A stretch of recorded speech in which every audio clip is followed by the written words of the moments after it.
Hello and a warm welcome from Brackenside Cottage up in Dumfries and Galloway. For anybody who doesn't know, this is an old 1800s Galloway cottage that I bought. It needs a lot of renovating. There's actually two together. One's going to be a holiday let and this one's going to be my home for the rest of my life. This isn't the video that I was expecting to post. It wasn't something I wanted to post.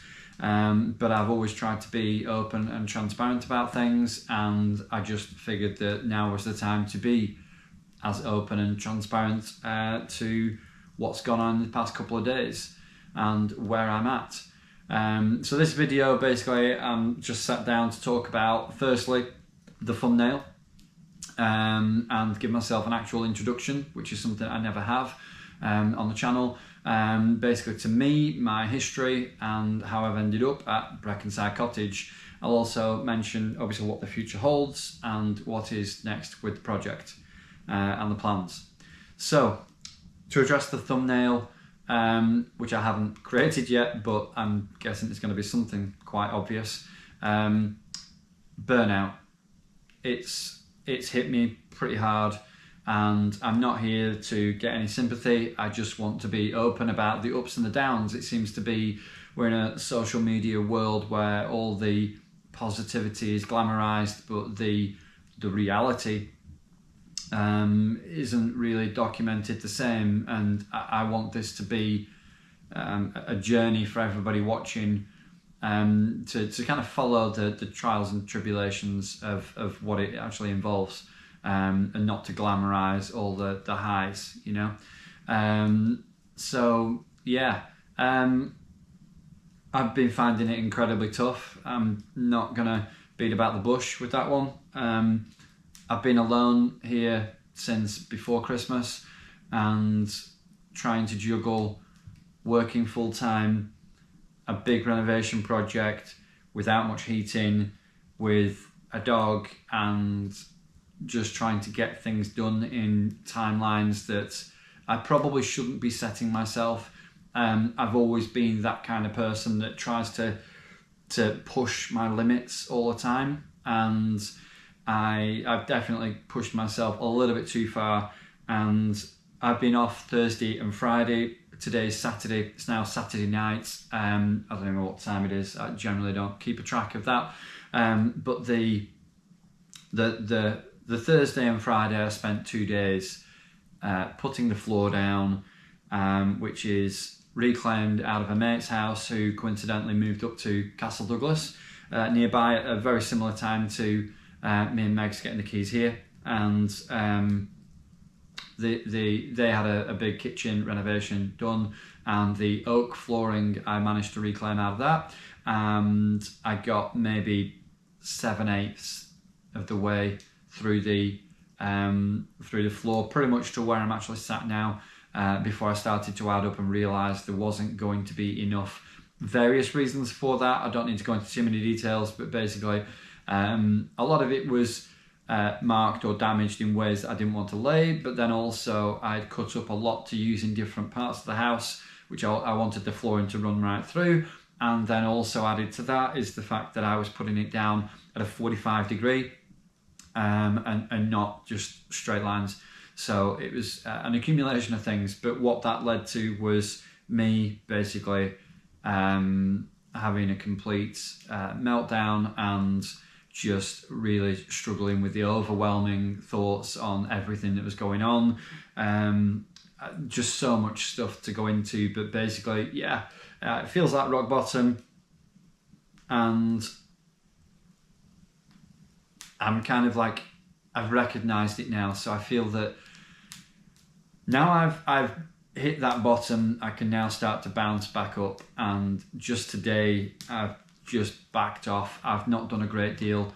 I've actually ordered new flooring, so I'll go into that later when I say about what the future holds.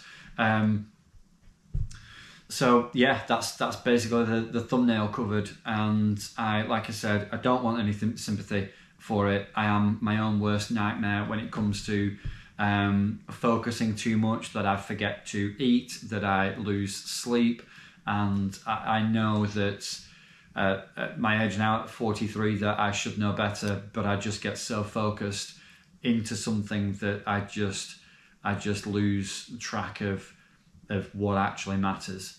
And big wake up call, because I'm sat here smiling and I'm chilled out. So tomorrow morning is going to be the Sunday. That's my last of the 4 days off that I get, and then the Sunday I'm going to go out on the bike.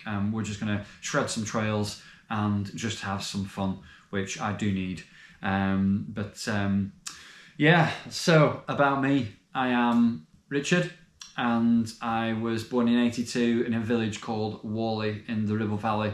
That's where my parents still live, and I was born and bred there, and it was a beautiful village. It got slowly developed over time to the point now where it's, to me, my memories as a child from growing up there are so far from what it's actually like now that I couldn't ever live there again. To me, it feels like a city in comparison to what it was like when I was growing up. The memories that I've got as a kid, like rollerblading down the main street of the village at like silly o'clock in the morning, like in the sunshine, and there literally being no cars about, or it's just, the explanations could be endless, but I'll not go into that. So that's where I was born and bred, and I fell in love with push bikes. I basically spent many years riding bikes and enjoying the freedom that it gave me from a young age. That led to cars, naturally. Bikes lead to cars. That's a fairly common thing. And as a petrol head, I've had some crazy cars. I've done a lot with bikes, and pretty much my whole working career, certainly 80-90% of it I've spent working in bike shops. So from a wee teenager right through up until literally 2 years ago when I left the trade. Again, basically the lifetime goal for me has always been to build a log cabin at the side of a loch, the stereotypical generic vision that a lot of people do have. It seems to be a bit more common these days. That's something I've had for like 20-25 years. I've just always wanted to do that, and I've kind of, I suppose, in a way been building up to this point. And here I am. The history that I've got with, I suppose, trades as such, you could probably say. I've taught myself a lot. I've always been the kind of person that enjoys pulling things apart and putting them back together. I've been a logical thinker. I've always enjoyed the block puzzles, the metal and wooden kind of block and metal jiggly things that you can, those. I've got loads of those in a box somewhere. I used to do those kind of puzzles all the time. I've just enjoyed that kind of a thing, and that always led me to, I suppose, naturally wanting to do anything myself. I just figured, like, if a man has done it, then I can do it. There's absolutely no reason why I can't. So I do enjoy the satisfaction in knowing that I've done something myself, and I always have like a vision for something, and that end result, I may not know how to get there, but I will keep going until I achieve what I have in my head, that vision that I've got. And sometimes it's a little bit Marmite, like the comments for the blue. But I'm all good with that. I'm quite happy to get criticism. I'm not offended by pretty much anything. So it's all good with me. I taught myself to weld. I taught myself to do a lot of woodwork. A lot of the intricacies of push bikes have generally always been a lot easier, for example, than working on cars. I've built a car from literally a bare shell upwards. Mechanically, I pulled gearboxes out, replaced cylinder heads. You name it, on vehicles I've generally done it. And in case it's just to pull it apart, put it back together again. It is literally that simple. And it's like house electrics I really don't understand house electrics because I've never touched house electrics. But from what I've seen, it is literally one of the easiest things ever. Like car electrics absolutely blow my mind. I will never touch car electrics. They're just like so confusing. But house electrics, simple. Lights, for example, a ring, simple, few switches, job's cool. Yeah, not that confusing. So yeah, I've basically done a lot. The previous house that I was at, I drew up, designed, built from scratch a shed, 8 by 10 feet, sloped roof. It was quite simple. That combined with the camper that I built as well. The camper, if you've not seen the video, there'll be a link to it in this one. But the camper is a very good, it's a very good example of what to actually expect in this place. The live edge wood, the bespoke things like the lamp next to me. I made that lamp in 2013. I pulled it out of a mill near the Hill of Pendle, and yeah, it's literally like the on-offs. I just basically rewired it to the Hoover switch on the back that turns it on and off. But that's literally, it is an original Hoover, the company Hoover, and I just rewired it and put a bulb in the top. And that's something quirky that I did, like I said, in 2013 when I was in the cottage.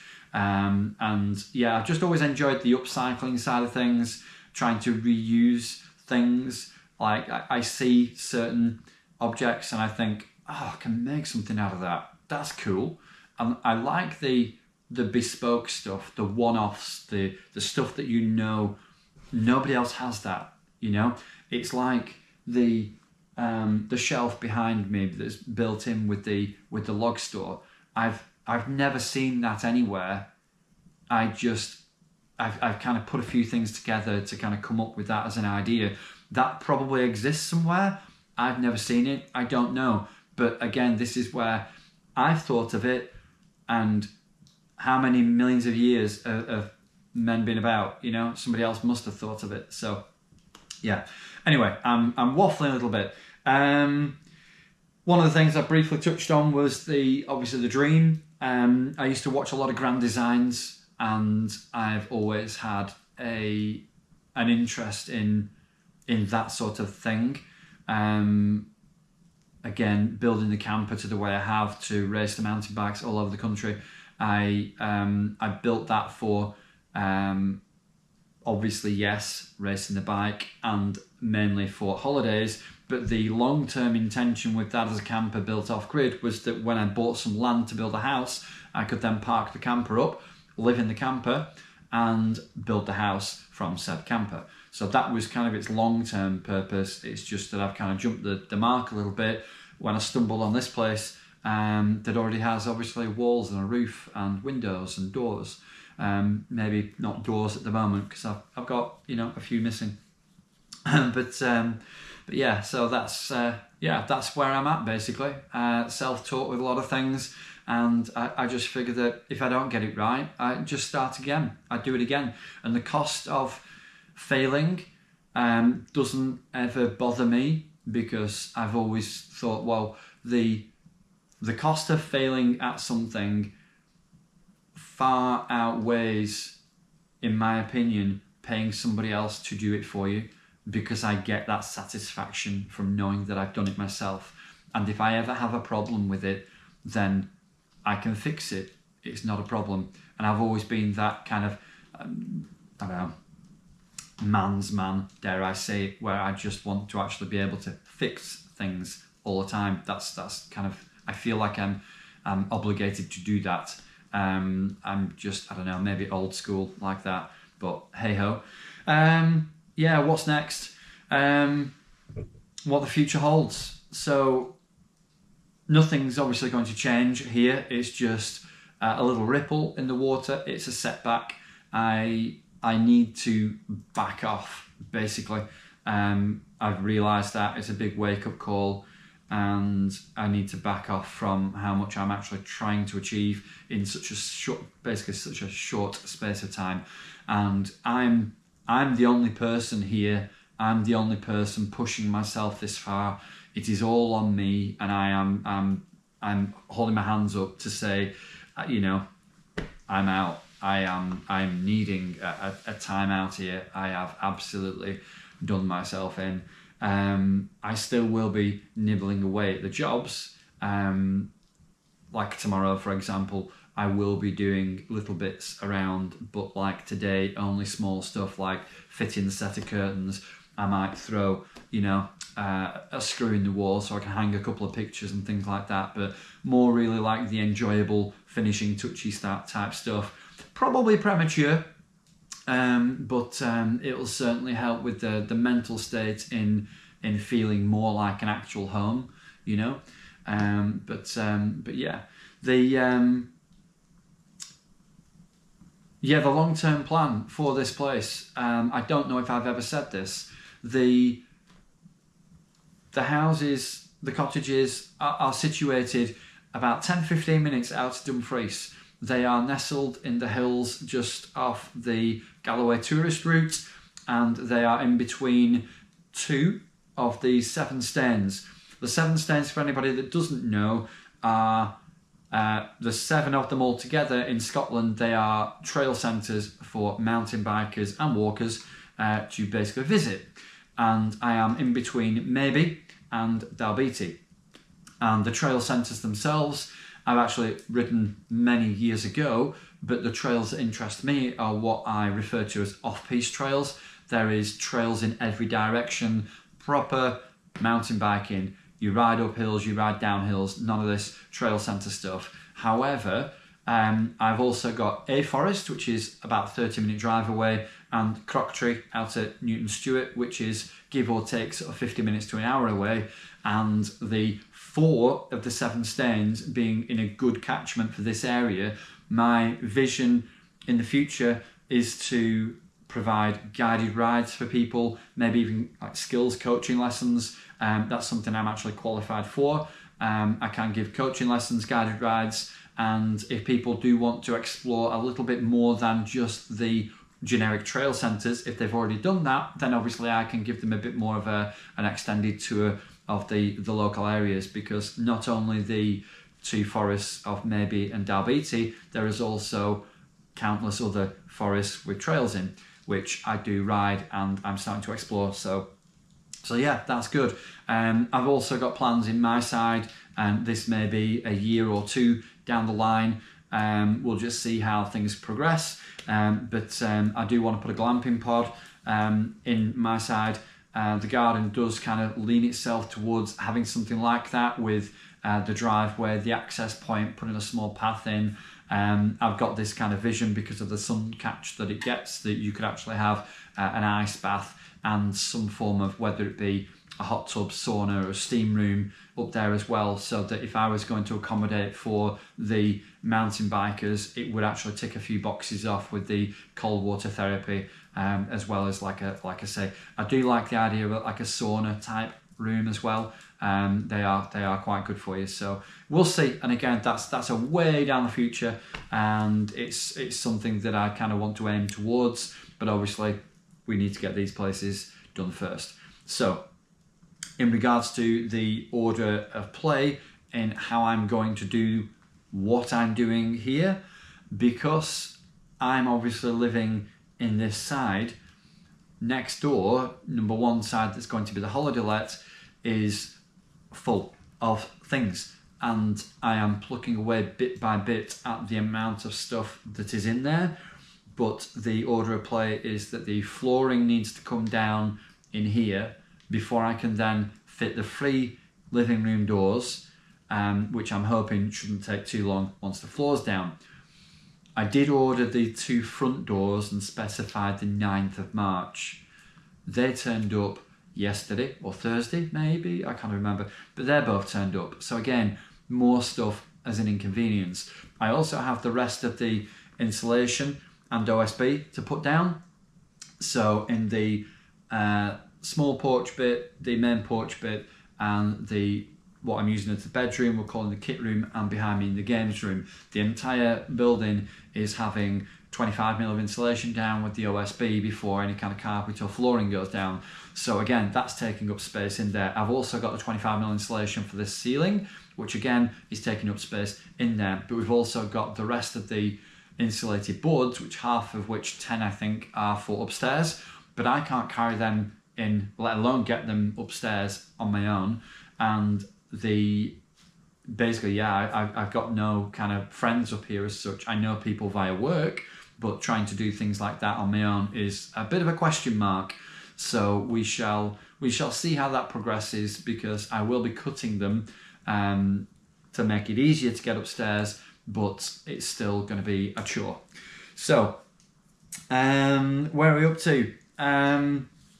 The floor, the doors, moving all the plasterboard upstairs in both sides will then clear out most of next door in regards to the space in the living room, which then means I can then attack that front wall like I have done here. We're ripping out all that front window, all that window frame, all that basically external wall is going to get completely gutted, and the plasterboard is going to go back across there. So the insulated board back across it. So that'll be then a major step.